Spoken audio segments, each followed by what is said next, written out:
Yeah? I love that. Great pictures. Well, this morning, originally I was going to talk about fulfilling our dreams and living our destiny, something like that. And, that's a popular topic. It comes up pretty often. And something else just percolated because of what we've been exploring both in our classes during the week and in life, every day. And that was this concept of congruence. Has anybody heard that, like in meetings at work or if you've read about it? It's like a buzzword now. And I thought originally that congruence was the same as integrity. And it does have some of the same qualities, but it's more than that. So I thought I would just start by saying that congruence invites us to go a step further than integrity does. Congruence invites us to consider our relationships to other people in all of this. So that's where it started to be really relevant, because again, there's so much going on, there's so many opportunities to say, well, gee, why is this happening? How can we be part of something better taking place? And one of the things that we're doing in our Thursday night classes, we're really picking apart this process of evolution, beginning with spirit contemplating itself. And then out of that comes us eventually, over time, but life, in form, taking action, then getting another idea and taking another form and some more action. So this evolution is going on all the time. And I thought, well, gee, maybe there's an evolution between this idea that we've been entertaining for quite some time called integrity and congruence. So to look at that, because I wanted to, I went back to what the definition of integrity was. I know that in mathematics, the term integer comes from the same root. And we use the term integral to describe certain things. No matter which word you use from that root, what shows up, regardless, is this idea of wholeness. And just like the song says, so now we've got to call Jack Fowler and ask him where his inspiration came from. The song suggests that we are undivided, that we are whole. And the funny part is that when we get to the definition of congruence, it talks about coming together, too. So how appropriate. So anyway, this concept of integrity, most of us have found some definition of it to work with, to aspire to aim, to embody, and express in some way. And, the short version is, I promise that what's going on in here will match what's going on out there, and you'll be able to predict me, understand me a little better, and so on. But it's more than that. So integrity talks about wholeness. Integrity talks about being undivided. Integrity talks about being pure. There's nothing else there. There's nothing missing, nothing that needs to be added, just whole. Okay.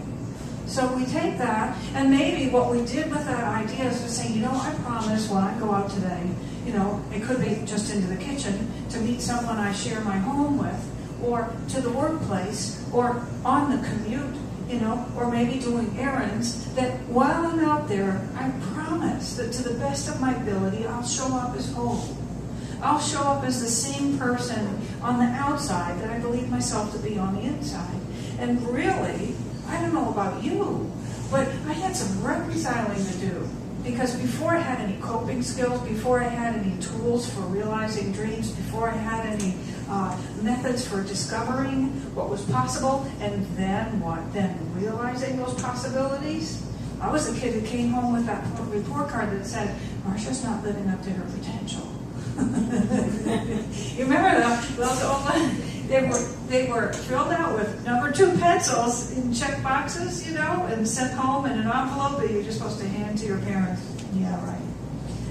Well, so I did hand mine to my parents. But the thing is that, once you discover that you have more potential, then it's almost like that there's a chasm. Oh, God, there's just such a big distance between what I'm beginning to know is possible and what I'm living. And so really, that journey of living in integrity, of matching our insides with our outsides, is this dance, this evolution that lasts for a long time. It's got lots of chapters, lots and lots. So we have that. things that integrity leads us to is not just that I promise to show up as authentic. It takes us to this part where we realize we're interacting with other people. So this thing, I talked about it a little bit last Sunday, but what we did in our class on Thursday and the week before was explore this idea that somehow we can operate in the world in such a way that we get our needs met, and we even fulfill our dreams. We discover and fulfill and start to live our own potential, and what? And we do it in such a way that doesn't keep anyone else from the same opportunity. That's the line between just taking good care of yourself and being selfish. That's the line between living rightly and the other. So it really becomes quite a journey, quite a quest indeed, to figure out, okay, how can I look at what I'm longing for, what I'm imagining is possible, and pursue that in a way that doesn't step on anyone else? Because everyone else has the same opportunity. And who am I to take it from them? And that becomes a guide for living in a certain way that's even higher than your average kind of integrity. Well, congruence takes it a step further. Now, I know there's some teachers in the room, and I don't know what topics you teach in the classroom, but one of the things is that congruence, of course, comes from geometry as well as other things. And the simplest illustration is that there are two shapes. Let's say there are two shapes up on the screen here. Maybe they're both right triangles. But one is pointing with its narrowest end down this way, and the other one is pointing that way. And they're not on top of each other. One's over on that side, and one's over on this side. Well, despite the fact that they're in a different location, and despite the fact that they have a different orientation, they're really the same. That's the basics of congruence, right? So if, we're metaphysicians, we like to find things that are universally true and say, well, what does that mean to me? What does that mean in my life? So we take the liberty of grabbing principles which can be utilized by anyone and produce predictable results when they're used. We take them and say, how can they apply to the rest of our lives? Say, okay, well, probably in school somewhere. Or at work, we might have been encouraged to explore this concept of unity and diversity. We might have been encouraged to contemplate how, even though all of us kids, earlier in our lives, even though we didn't all look the same or sound the same or come from the same background, that there was something in each of us that was the same. Maybe despite our location. Maybe despite our orientation. So there's a distinct possibility. We've been contemplating this for quite a while. Well, there are some other qualities to congruence as well. Another one is that the term and the concept implies agreement and accord. That word was in the song also. So you see why I have to call Jack and find out. Okay, so accord was in there. Agreement and accord, which of course really means harmony. That means some kind of a working together. What else did I have? Agreement and accord. Oh, well, congruous. Another use of the same term. So we think about that and we think, okay, so I'm here and I've got my dreams and my desires and I'm making sure that to the best of my ability I'm in integrity. I want to show up as authentic. By the way, sometimes when we decide to grow and we've been holding it back, we can hurt people. It's like, damn it, I'm going to be authentic. Like someone took it from you. And we're the ones that gave it away in the first place. So we're taking responsibility for that. And we're saying, okay, how can I move towards my fulfillment? The fulfillment of my dreams and desires, these callings and these longings. And can I do it in a way that leaves everyone else the same freedom and the same opportunity, because it's not mine to take away? How can I do it in such a way that we might even find agreement? That we might even have harmony? I made up this phrase one time.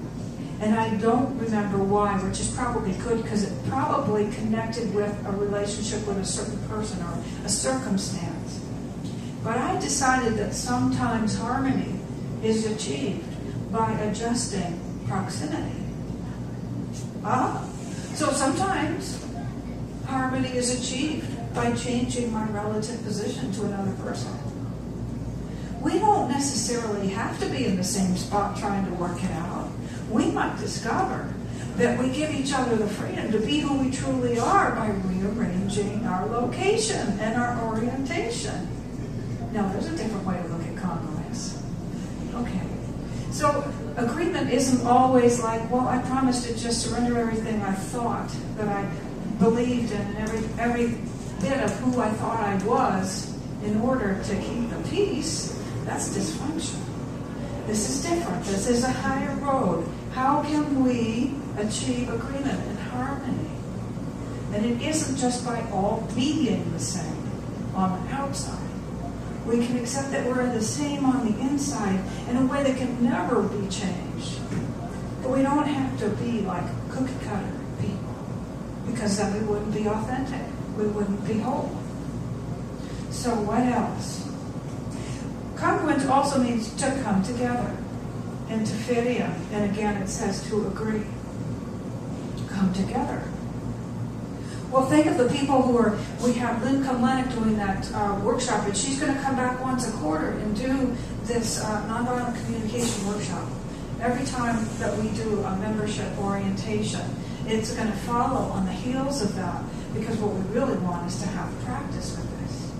There are people going all over the world and into different cities in our own country and helping people to arrive at a state of agreement, to arrive at some kind of harmonious arrangement where there hasn't been one, where there's been just strife.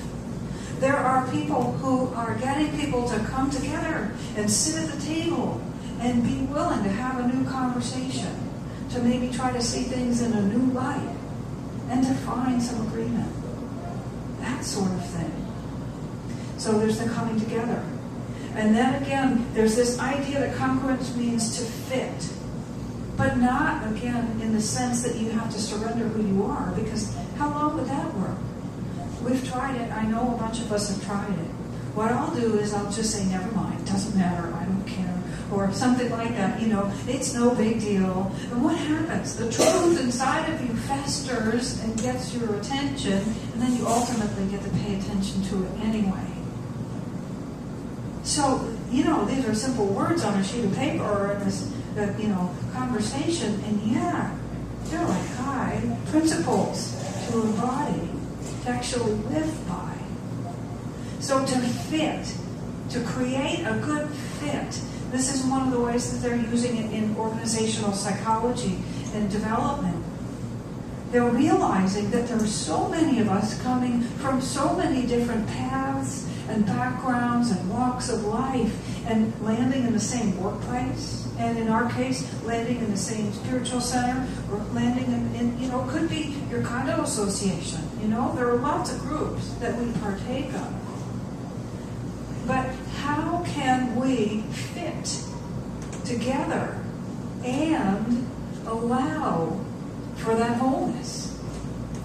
If you think about it, every type of relationship is being redefined because the old definitions don't fit us anymore. We have been evolving. So those definitions of relationship have to evolve as well. It used to be that women had one role and men had another role, and women did a lot of this and none of that, and vice versa, and that's just the way it was. And people started to grow and bust out all over, and it had to change. Many of us watched our parents go through that. I know my mother went through quite a few different identities in the course of our time together. From I was born in 62, but anyway, to the classic 50s, this is how it's going to be, to caftans and beads and sandals and dangly earrings in the 70s, and a whole lot more. She went through this who am I thing, right in front of us. So the definitions of relationships and family and the workplace and all of that has been called to be redefined. And one of the concepts that they found useful is this concept of congruence. Because somehow there's something about that principle that invites us to consider a model, if you will, that incorporates each of us as whole, each of us as complete, undivided, and yet also coming together. This community, this brand new community that's now like 7 months old or something, we're forming it based upon these ideas. We read books about them and talk about them and think, wow, that's exciting. I wonder how we're going to do it. Go to a conference, get on a call, read another book. Somehow, what's emerging is new ways to do business too. New ways to create community. New ways to create community where we have focus and structure and forward movement and growth and room for everyone to be whole. And we're still discovering what it means like to translate those ideas from the page into reality. You know, you'll notice that when you come to a class or a group or a meeting, we're still discovering it. And we're adjusting the business plan of this whole thing. Saying, oh, how can we do that? You know, they say when you get together for a meeting, you're supposed to do 4 things. You're supposed to love, have some experience of loving first. And then you're supposed to learn something together. And then you share in the process of making some sort of a decision. And then you do something. And then there are all these other handbooks, you know, and all of these other teachings for how to get along in the process.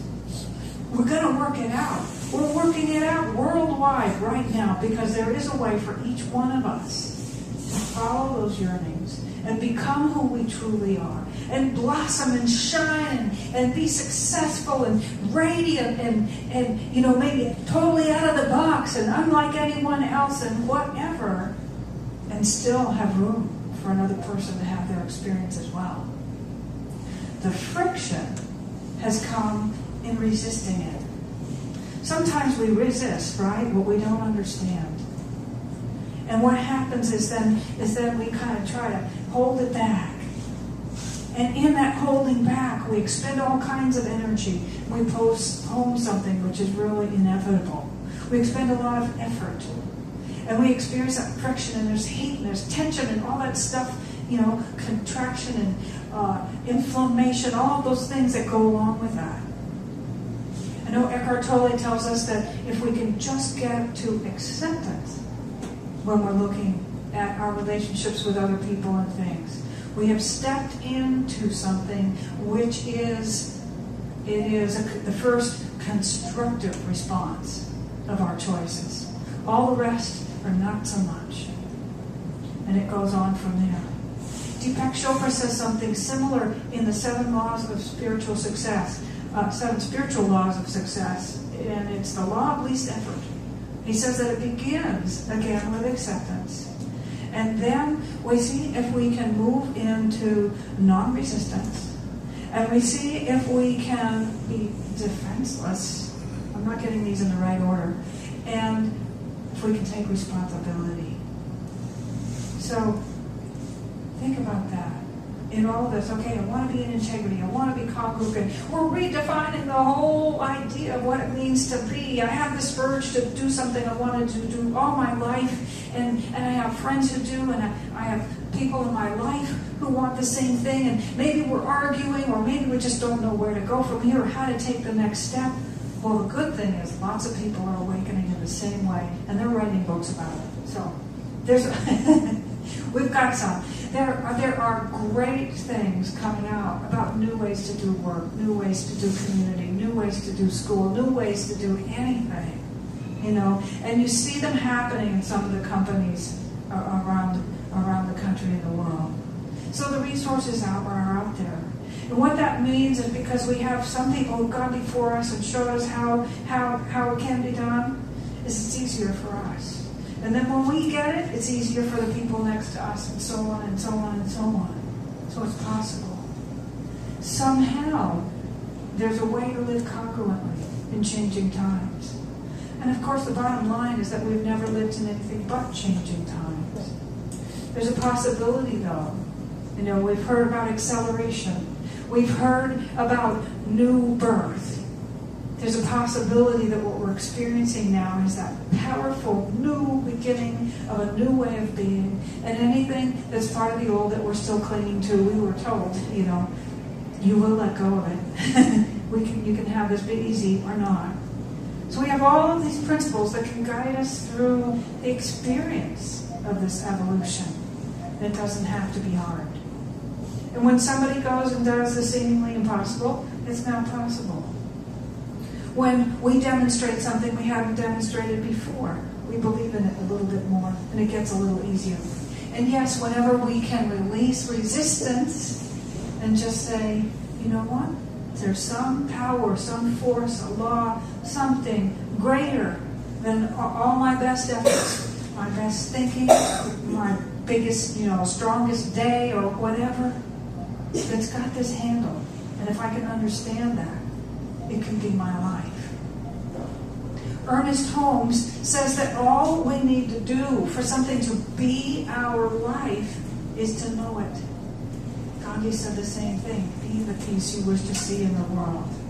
That's it. Be it. Be it. Because if you know it enough till it becomes a part of you, it will be like the law of your life. If you know it enough so it becomes a part of you, it'll be what comes out of your mouth. It'll be what you think about even when you let your guard down. It'll be what you think about when you first wake up. It'll be what you think about when you go to sleep. It'll be what you really believe. And that will dictate what you experience. So it seems like a lot, but I invite you to consider this concept. That what we're doing now is we're going beyond just saying, I'm going to be a good person, and I'm going to be authentic, and we are in this part where we get to learn how to do this together so everybody gets to become self-actualized, right? And there is a way. Chopra said in one of those February meditations, there is a way for me to fulfill my destiny. There is a way. There is a way. So I just want to invite you to close your eyes one more time, and we're going to just wrap this up by knowing this truth.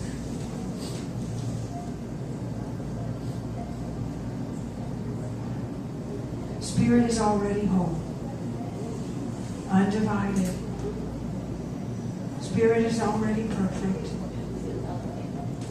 indivisible. Spirit is already whole, together, in agreement, and in accord. Spirit already fits. Spirit already is harmony. And we are that because it made us out of itself. It is all that we can be, or do, or have, or experience. And so I know as we move out from here into whatever arena our imagination is called to with these ideas, that we know everything we need to know.